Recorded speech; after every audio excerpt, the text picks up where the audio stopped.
오늘 보실 말씀은 구약성경 514면에 열왕기상 3장 1절부터 15절 말씀까지입니다. 열왕기상 3장 1절부터 15절 말씀까지 구약성경 514면입니다. 제가 한 절 읽고 여러분들 한 절 읽고 우리 교독하여 읽도록 하겠습니다. 열왕기상 3장 1절부터 15절입니다. 솔로몬이 애굽의 왕 바로와 더불어 혼인관계를 맺어 그의 딸을 맞이하고 다윗성에 데려다가 두고 자기의 왕궁과 여호와의 성전과 예루살렘 주위의 성의 공사가 끝나기를 기다리니라.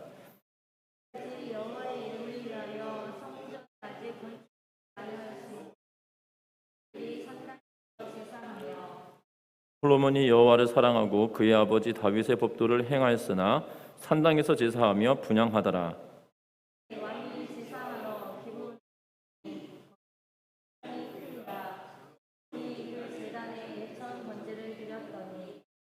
기브온에서 밤에 여호와께서 솔로몬의 꿈에 나타나시니라. 하나님이 이르시되 내가 내게 무엇을 줄꼬 너는 구하라.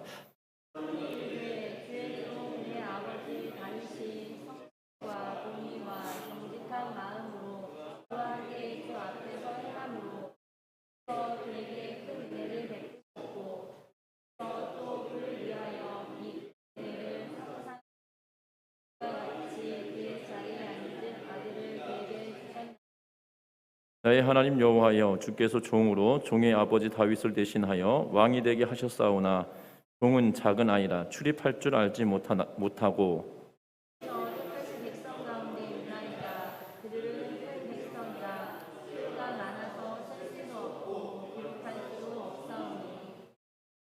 누가 주의 이 많은 백성을 재판할 수 있사오리이까? 듣는 마음을 종에게 주사 주의 백성을 재판하여 선악을 분별하게 하옵소서.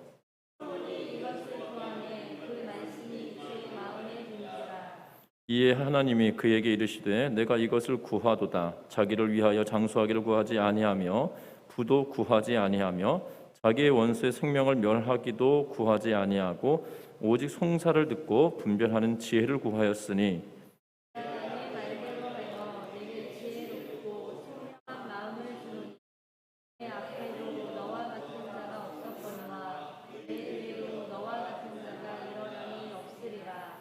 내가 또 내게 구하지 아니한 부귀와 영광도 내게 주노니 내 평생에 왕들 중에 너와 같은 자가 없을 것이라.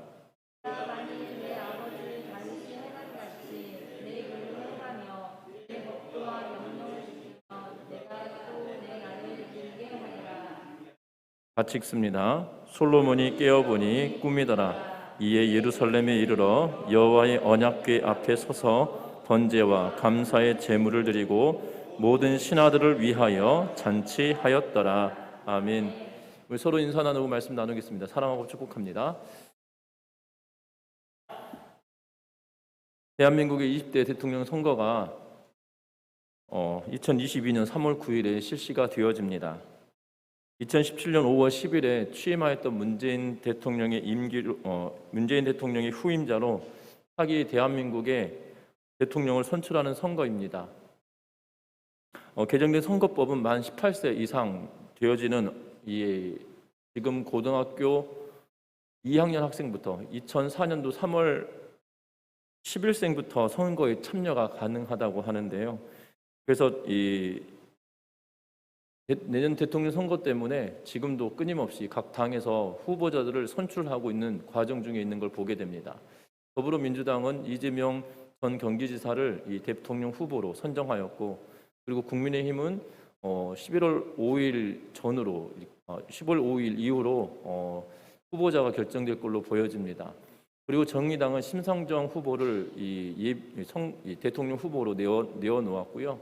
그리고 여러분들 잘 아시다시피 이 원외, 다시 말하면 국회의원이 한 명도 없는 당에서는 당 가운데 국가혁명당은 허경영 씨를 이 후보로 내세웠고요. 그리고 국민혁명당은 김경재 전 국회의원을 대통령 후보로 내었습니다. 우리공화당은 조원진 전 의원을 이 후보로 내었고, 진보당이라고 하는 당은 김재현 상임대표가 출사표를 내었습니다.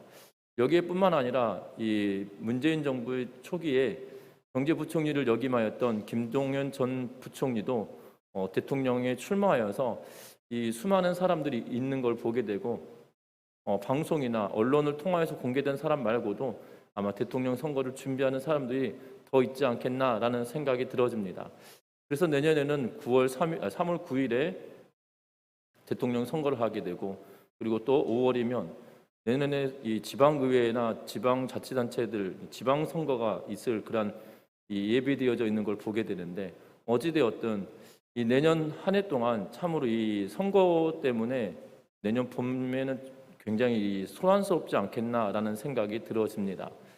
제가 서두에 이 대통령 선거에 관해서 하는 이유가 있다라면 다른 것이 아니라, 오늘 우리가 이미 다 알고 있는 것처럼 솔로몬이 기도하듯이 하나님 앞에 기도할 수 있는 그러한 지도자가 나왔으면 하는 그러한 바람들이 우리에게 있는데, 중요한 것은 하나님의 뜻, 하나님의 정의와 공의가 실현되어지기를 바라는 그러한 마음 때문이 되지 않겠나 싶은 생각이 들어집니다. 특별히 오늘 성경 말씀은 왕의 기도라고 하는 제목으로 말씀을 나눌 텐데요. 특별히 솔로몬이 왕위에 오르고, 그리고 이 다윗이 죽으면서 유언처럼 남겼던 요압과 시므이에 관한 문제를 해결하고 나서 그가 정치적으로 안정되어지는 그러한 시점에 하나님께 기도하고 있는 그러한 내용들을 보게 됩니다. 특별히 오늘 성경 말씀에 보면 우리가 주목할 점이 몇 가지가 있다는 점입니다. 첫 번째 우리가 주목해야 될 점은 다른 것이 아니라 1절부터 3절 말씀까지 우리 같이 다시 한번 읽어보겠습니다. 1절부터 3절 말씀까지입니다. 솔로몬이 애굽의 왕 바로와 더불어 혼인 관계를 맺어 그의 딸을 맞이하고 다윗성에 데려다가 두고 자기의 왕궁과 여호와의 성전과 예루살렘 주위의 성의 공사가 끝나기를 기다리니라. 그때까지 여호와 이름을 위하여 성전을 아직 건축하지 아니하였으므로 백성들이 산당에서 제사하며, 솔로몬이 여호와를 사랑하고 그의 아버지 다윗의 법도를 행하였으나 산당에서 제사하며 분향하더라. 아멘. 오늘 이 말씀 1절부터 3절 말씀까지 보면 솔로몬의 위상이 얼마나 높은지에 대한 내용들을 우리에게 보여주고 있습니다.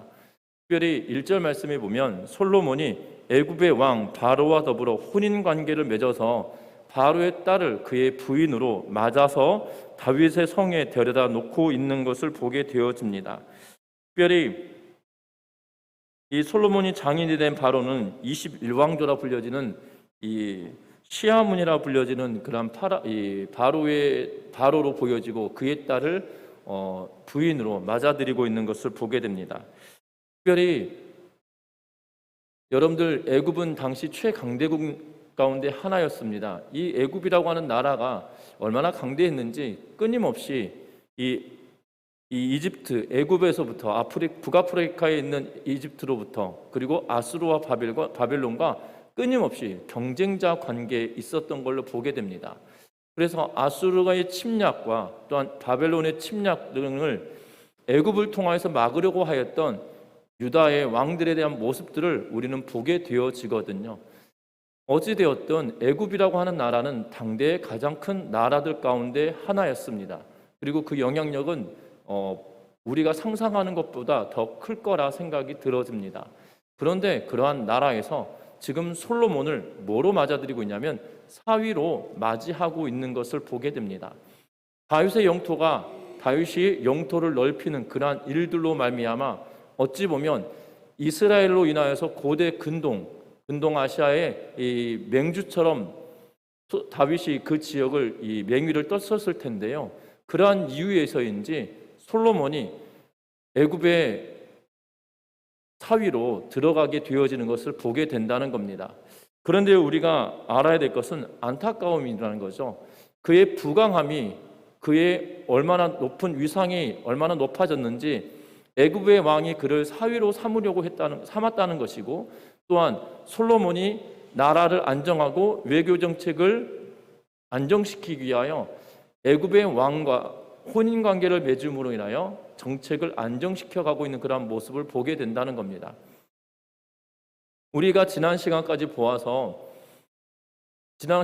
요압을 제거하고 그리고 시므이를 제거하고 있는 그러한 솔로몬의 지혜로움을 통하여서 이 열왕기상의 저자는 솔로몬에 대하여 뭐라고 평가하고 있냐면 2장 46절 말씀에 여호와의 아들 분하에게 명령하며 그가 나가서 시므이를 치니 그가 죽은지라. 이에 나라가 솔로몬의 손에 견고하여지니라 라고 이야기하면서 솔로몬의 지혜로 그의 나라가 솔로몬의 손으로 견고하여지고 있음을 평가하고 있는데, 그 평가의 연속성상에 바로 1절의 말씀이 기록되어져 있다는 거죠.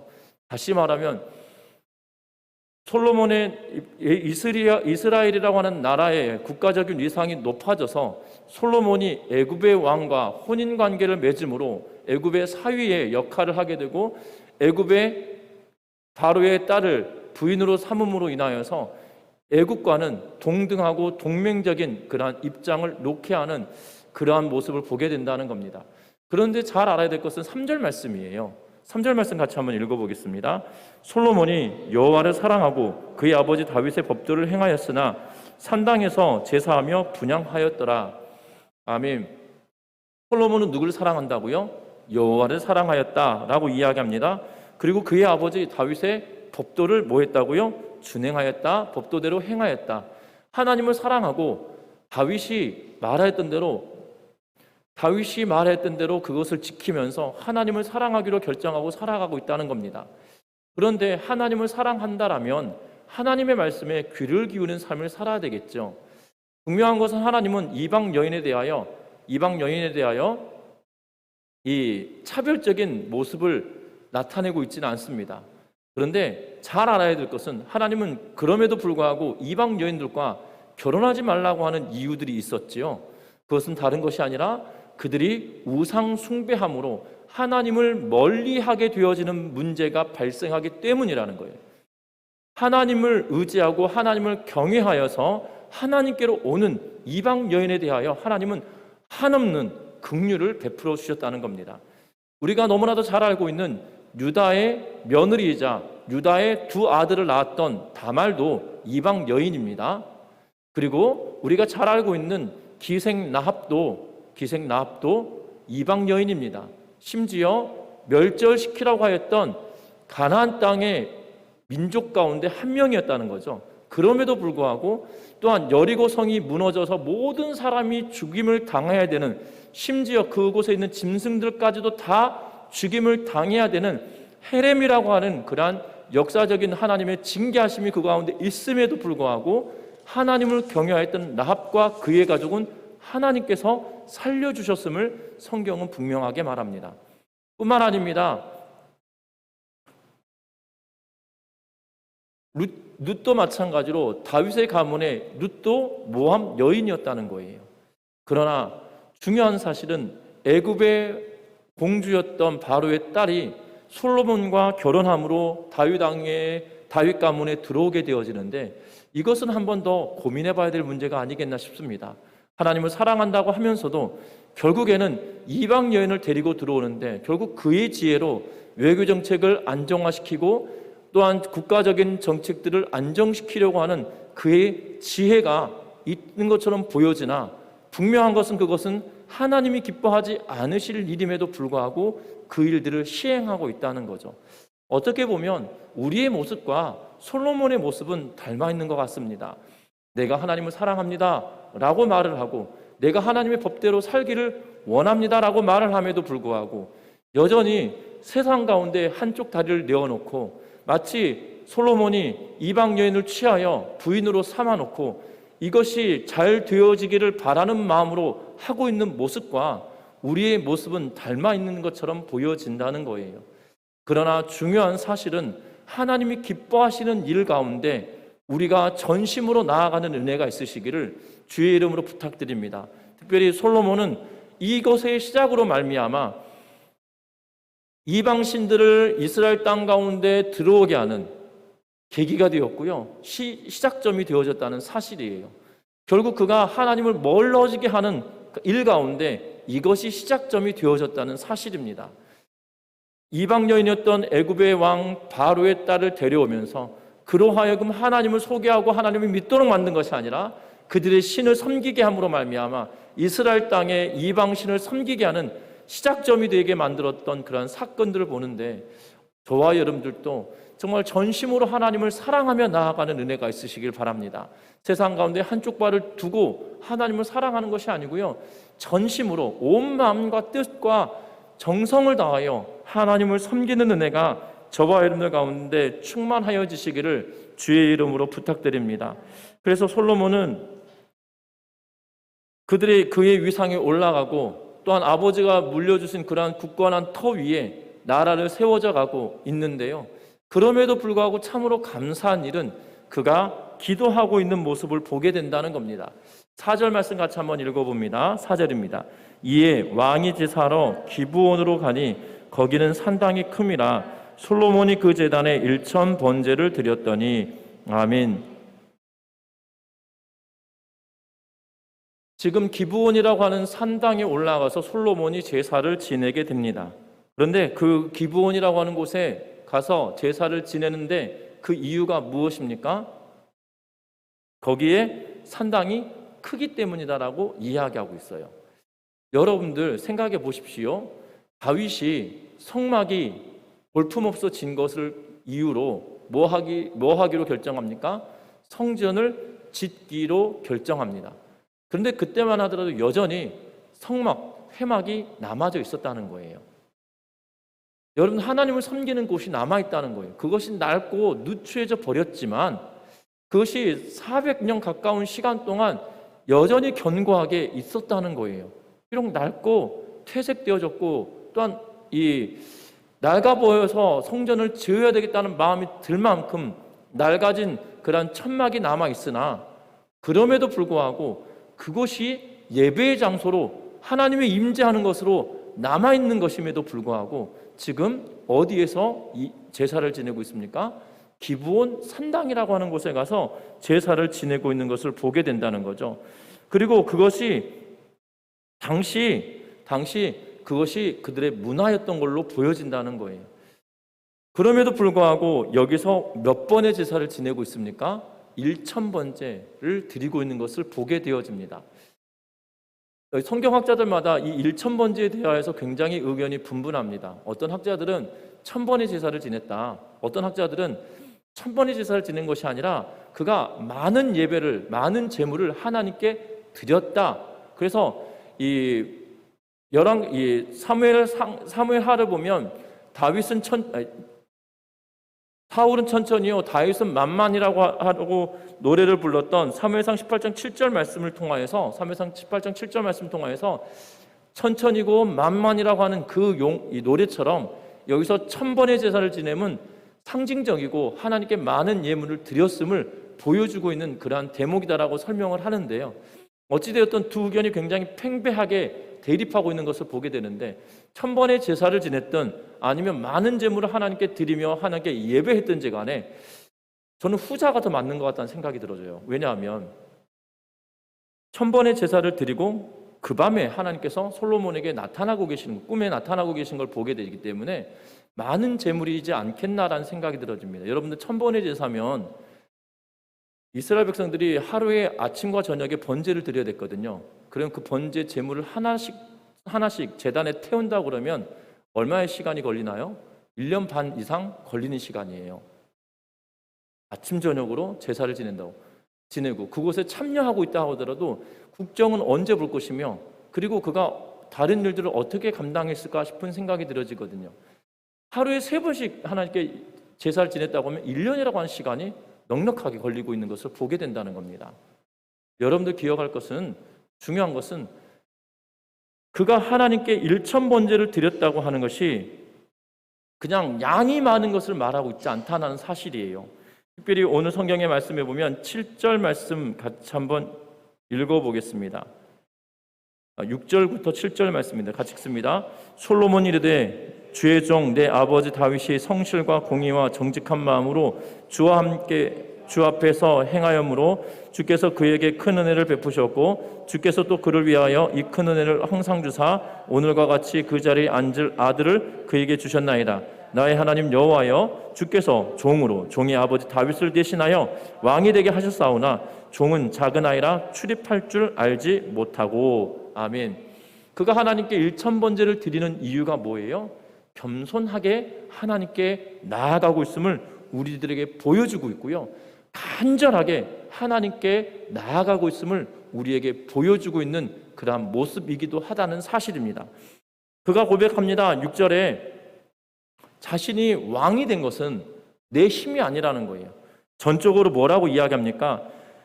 다윗이 성실과 공의와 정직한 마음으로 주와 함께 주 앞에서 행하여서, 다윗이 하나님께 성실과 공의와 정직한 마음으로 하나님 앞에 행하였기에 하나님께서 그에게 약속해 주신 것은 무엇냐면 너로 말미암아 네 가문이 왕위를 계속 이어갈 거다라는 약속을 그에게 주셨다는 거예요. 그 약속을 이행하기 위하여 하나님께서 그에게 아들을 주셨는데 그가 납니다 라고 하면서, 내가 능력이 있어서 왕이 된 것이 아니고요, 하나님을 사랑하였던, 그리고 하나님을 사랑하고 다윗의 공의와 정의와 성실 때문에 그에게 복 주시면서 너의 자손이 왕위를 이어갈 거라고 하는 약속을 하셨기 때문에 그 약속에 맞추어서 하나님이 만드신 일입니다라고 지금 고백하고 있어요. 그러면서 말합니다. 나는 어린아이입니다. 그래서 출입할 수 없습니다라고 이야기하면서, 그러나 그 하나님이 이 어린아이 같은 나를 택하셔서 왕으로 세워주셨습니다라고 고백하고 있다는 거죠. 바라고 원하기는 우리 전미정교회 성도님들이 하나님을 찾을 때 간절함으로 찾는 은혜가 있으시기를 주의 이름으로 부탁드리고요. 또 하나는 정말 겸손함으로 하나님께 나아가는 믿음의 성도님들 되시기를 주의 이름으로 부탁드립니다. 솔로몬이 간절하지 않았다면 1,000번제를 하나님께 드리지 않았을 거예요. 그가 간절하지 않았다면 1,000번제를 하나님께 드리며 나아가지 않았을 거란 말입니다. 그리고 겸손하지 않았다면 이것은 내 능력이 아니고 하나님이 내 아버지 다윗의 행함에 따라 약속하신 것을 하나님께서 지키시기 위하여 나를 세우셨습니다라고 하며 겸손하게 말하지 않았을 거라는 거죠. 저와 여러분들이 이러한 간절함과 겸손함의 삶을 살아가는 은혜가 있으시기를 주의 이름 부탁드립니다. 더불어 간절히 기도하고 바라는 것은 이 민족의 지도자들 가운데 겸손함과 간절함이 있는 지도자가 선택될 수 있도록 기도하며 나아가는 은혜가 있으시기를 주의 이름으로 부탁드립니다. 뿐만 아닙니다. 간절하고 겸손함 가운데 하나님께 기도하였더니 하나님께서 그에게 응답하여 주시는데, 솔로몬의 꿈 가운데 하나님께서 나타나셔서 이렇게 말씀하십니다. 5절 하반절에 보면 하나님이 이르시되 내가 내게 무엇을 줍고 너는 구하라 라고 이야기하십니다. 그랬더니 솔로몬이 하나님께 두 가지를 구합니다. 첫 번째는 무엇이냐면 우리 9절 말씀 같이 한번 읽어보겠습니다. 같이 읽습니다. 누가 주의 이 많은 백성을 재판할 수 있사오리이까 듣는 마음을 종에게 주사 주의 백성을 재판하여 선악을 분별하게 하옵소서. 아멘. 첫 번째는 무엇을 요구하냐면 하나님 나에게 듣는 마음을 주옵소서라고 이야기하고 있어요. 백성들의 이야기, 송사하는 내용을 잘 들을 수 있는 듣는 마음을 허락해 주십시오라고 하나님께 이야기하고요. 또 하나는 지혜를 주셔서 주의 백성을 재판하여 선악을 온전하게 잘 분별할 수 있도록 지혜를 주십시오라고 이야기하고 있는 것을 보게 됩니다. 그가 하나님께 간절하게 바라고 원하는 것은 듣는 마음과 선악을 온전하게 잘 분별할 수 있는 그런 지혜를 달라라고 말하고 있다는 것입니다. 그러므로 인하여 하나님께서 그에게 이렇게 말씀하시지요. 10절 말씀에 보면 그 말씀이 주의 마음에 들었다라고 이야기하면서 11절에 이렇게 이야기합니다. 이에 하나님이 그에게 이르시되 네가 이것을 구하도다. 자기를 위하여 장수하기를 구하지 아니하며 부도 구하지 아니하며 자기 원수의 생명을 멸하기도 구하지 아니하고 오직 송사를 듣고 분별하는 지혜를 구하였으니 라고 이야기하면서 송사를 듣고 분별할 수 있는 지혜를 달라고 구하였기 때문에 이제는 내가 너에게 지혜를 주겠다라고 이야기하고 너 이전에도 너 이후에도 이러한 자가 일어남이 없으리라라고 12절에 말씀하고 있는 것을 보게 되어집니다. 하나님께 간구하였더니 하나님께서 응답하시고 계시는 그러한 모습이 그에게 고스란히 나타나고 있다는 겁니다. 저와 여러분들도 이렇게 하나님께 지혜를 구하며 나아가는 은혜가 있기를 주의 이름으로 부탁드립니다. 우리가 무슨 내 나이가 몇인데 지혜가 필요해 라고 말하실 수도 있는데요, 여러분들 지혜는 죽을 때까지 구해야 될 일인 것 같아요. 여러분들 하나님 앞에 서는 그 순간까지 우리의 인생은 풀어야 될 숙제들이 참으로 많거든요. 그런데 그 숙제를 풀어갈 때 하나님의 뜻과 하나님의 계획하심에 따라 그 문제들을 열어가고 풀어가야 되지 않겠습니까? 그래서 야고보는 우리들에게 뭐라고 이야기하면 후히 주시고 꾸짖지 아니하시는 하나님께 지혜를 구하라라고 우리에게 말씀하고 계시는 것을 보게 됩니다. 저와 여러분들 기억할 것은 끊임없이 주께 기도할 때 다른 것을 위하여 기도하는 것이 아니라 지혜를 구하며 나아가는 은혜가 있기를 주의 이름 부탁드립니다. 뿐만 아니라 저와 여러분들도 기도하며 간구할 것은 들을 귀를 허락하여 주십시오라고 기도하는 은혜가 있길 바라고, 솔로몬과 같이 선악간에 분별할 수 있는 지혜를 주십시오라고 기도하며 나아가는 은혜가 있으시기를 주의 이름으로 부탁드립니다. 뿐만 아니라 다음 지도자는 하나님, 사람들의 말을 귀담아 들을 수 있는 귀를 가진 자와, 그리고 선악간에 분별할 수 있는 능력을 가진 자, 지혜를 가진 자를 하나님 선택할 수 있도록 우리에게 지혜를 주십시오. 그러한 지도자가 선정될 수 있도록 우리에게 지혜를 주십시오라고 기도하며 나아가는 은혜가 있으시기를 주의 이름으로 부탁합니다. 중요한 것은 오늘 말씀에 보니까 이렇게 말하고 있습니다. 13절 말씀 같이 한번 읽어보겠습니다. 13절과 14절입니다. 내가 구하지 아니한 부귀와 영광도 내게 주노니 내 평생의 왕들 중에 너와 같은 자가 없을 것이라. 내가 만일 내 아버지 다윗이 행함같이 내 길로 행하면, 내 법도와 명령을 지키면 내가 또 내 날을 길게 하리라. 아멘. 하나님께서 뭐라고 말씀하십니까? 뭐라고 말씀하시냐면, 하나님께서 당대 왕 중에 가장 뛰어난 부귀와 영광도 주겠다라고 말씀하십니다. 그리고 세상에 그 어떠한 왕도 너 같은 사람이 없을 거다라고 축복해 주고 계시는 것을 보게 됩니다. 그러고 나서 다윗처럼 너의 길이 길 거다, 다시 말하면 장수할 거다라고 이야기하고 계시는 것을 보게 됩니다. 그런데 여기서 단서 하나 달죠. 14절 말씀에 다윗이 행함같이 내 길로 행하며 내 법도와 명령을 지키면 이라고 하는 조건이 달려져 있는 것을 보게 됩니다. 내가 너에게 지혜를 달라고 구하였기에 지혜도 주겠다. 그리고 지혜와 더불어서 부귀와 영광도 너에게 주겠다. 그러나 네가 지켜야 될 것이 있다라고 하면서 말하는데, 그 전제 조건은 바로 하나님의 말씀에 순종하는 것이다라고 이야기하고 있다는 거예요. 우리 전미중학교 성도님들이 하나님께 지혜를 구할 때 그냥 입으로만 지혜를 구하는 것이 아니라 하나님의 말씀을 지키고 순종하는 삶을 전제함으로 하나님께 지혜를 구하며 나아가는 은혜가 있기를 바라고요. 이 민족의 지도자들 가운데 하나님의 말씀을 지키고 순종할 수 있는, 그래서 지혜를 구하고 들을 귀를 허락하시는 그러한 지도자가 이 땅 가운데 세워지기를 위하여 기도하는 은혜가 있으시기를 주의 이름으로 부탁드립니다. 솔로몬은 백성의 송사를 듣는 마음과 선악을 분별할 수 있는 능력을 구했는데요, 결국 하나님께서 그렇게 주셨다는 것입니다. 더불어 하나님의 말씀에 순종하라고 하나님은 이야기하고 계시다는 사실입니다. 솔로몬은 백성들에게 정말 제왕이었기 때문에 군림할 수 있지만 그것을 선택한 것이 아니라, 군림할 존재로가 아니라 내가 그들의 이야기를 듣고 그들의 선악을 잘 분별할 수 있도록 지혜를 달라고 기도하고 있다는 것이지요. 저와 여러분들도 이 나라 민족이 다시 한번 일어나기 위하여서는 바른 지도자가 태어나야 된다는 거죠. 분명한 것은 그것이 저와 여러분들이 기도할 때 세워진다는 것을 기억하면서 정말 솔로몬과 같이 하나님을, 백성들의 말에 귀를 기울이고 선악간에 온전하게 분별할 수 있는 지혜를 가진 사람이 나올 수 있도록 하나님께 기도하며 나아가는 은혜가 있으시기를 주의 이름으로 부탁드립니다. 말씀을 맺으려고 합니다. 우리 15절 말씀 같이 한번 읽어보겠습니다. 15절입니다. 솔로몬이 깨어보니 꿈이더라. 이에 예루살렘에 이르러 여호와의 언약궤 앞에 서서 번제와 감사의 제물을 드리고 모든 신하들을 위하여 잔치하였더라. 아멘. 솔로몬이 꿈에서 깨었습니다.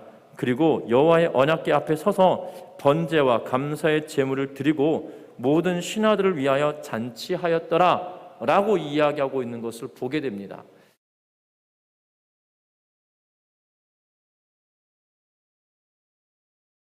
분명한 것은 하나님께 솔로몬이 감사하며 나아가고 있다는 것입니다. 하나님께 구하고 겸손하고 또한 간절함으로 하나님께 구하였을 때 하나님께서 그에게 응답하여 주시고 내가 그것을 허락하겠다라고 하는 확신과 믿음을 가지고 내려와서는 무엇을 합니까? 찬양하며 영광 돌리며 다시금 하나님께 번제와 감사제를 드려서 온 신하들로 더불어 잔치를 하고 있는 그러한 모습을 보게 되어진다는 거죠. 하나님께서 자신을 찾는 솔로몬에게 큰 은혜를 베풀어 주셔서 이렇게 감사하고 나아갔던 것처럼 저와 여러분들에게도 하나님께서 응답하여 주셔서 감사하며 나아가는 기쁨이 우리의 삶 가운데 넘쳐나시기를 주의 이름으로 부탁드립니다. 솔로몬은 자기가 왕이 되기에 여전히 미약하다, 어린아이 같다라고 이야기하였지만 그래서 더욱더 겸손하게 하나님을 경외하며 나아갔다는 것이지요. 그러나 하나님께서 그에게 구하는 대로 응답하여 주심으로 그가 찬양하고 있듯이 저와 여러분들이 구하는 대로 응답하여 주시는 하나님을 체험하고 경험함으로 말미암아 날마다 기뻐하고 날마다 감사하며 주님께 영광 돌리는 삶을 살아갈 수 있는 우리 모두가 되어지시기를 주의 이름으로 부탁드립니다. 기도하겠습니다.